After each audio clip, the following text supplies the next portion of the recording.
Welcome everyone to Things Around 8.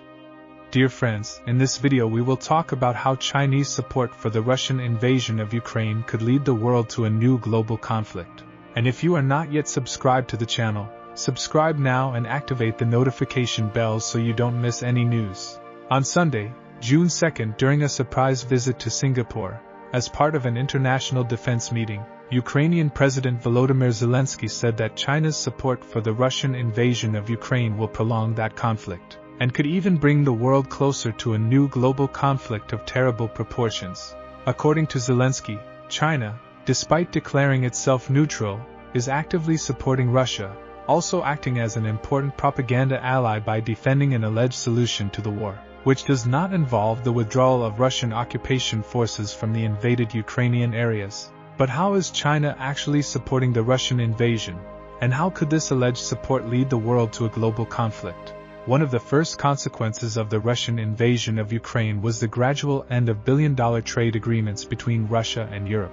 For almost 2 decades, Putin signed a long series of agreements with several European countries involving the sale of Russian gas. Agreements that guaranteed monthly revenues of several $billion for Putin's coffers, dangerously increasing the energy dependence of many European countries, such as Germany.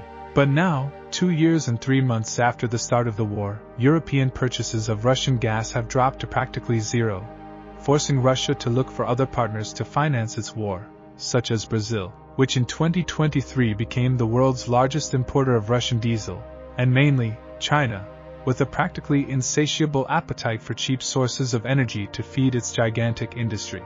With European markets closed, Russia was forced to turn to China, which, even buying Russian gas at discounts of more than 40%, is enough to finance part of Putin's war in Ukraine. Zelensky also accuses China of supporting Russia diplomatically by not taking a firm stance against the war. Officially, China is a neutral country and officially, the Chinese call for an end to the war. However, in more than 2 years of war, China has never asked Russia to withdraw from the Ukrainian territories it invaded and occupied. The Chinese have limited themselves to calling for peace negotiations, implying that China supports the Russian annexation of Ukrainian territories and that the end of the war will only be possible if Ukraine accepts the loss of important parts of its territory.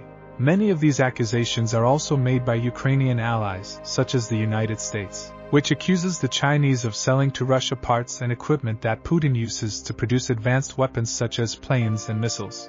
There is, so far, no evidence that Chinese weapons are being used by Russia in the war.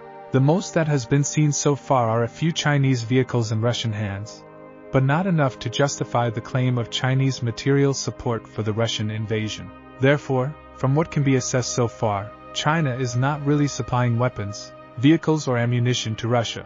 However, as I mentioned, according to Ukraine and the United States, China is selling parts that allow Russia to manufacture highly lethal weapons. In other words, China, in addition to financing the Russian invasion through the purchase of gas, would be supplying weapons to Russia indirectly through parts and equipment so as not to attract sanctions from Europe and the United States.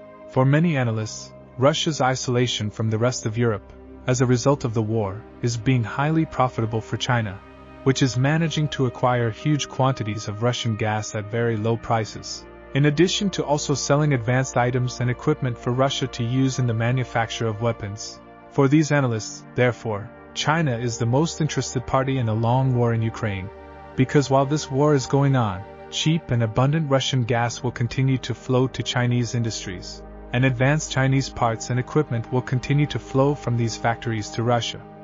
A path that, as we can see, is doubly profitable for China.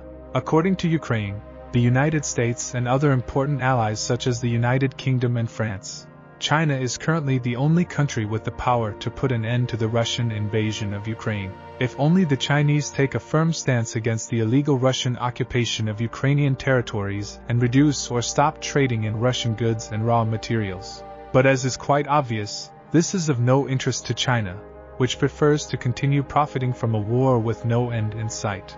According to Zelensky, all this Chinese support for Russia serves to perpetuate the conflict, creating the conditions for the escalation of the war, through the direct involvement of other nations.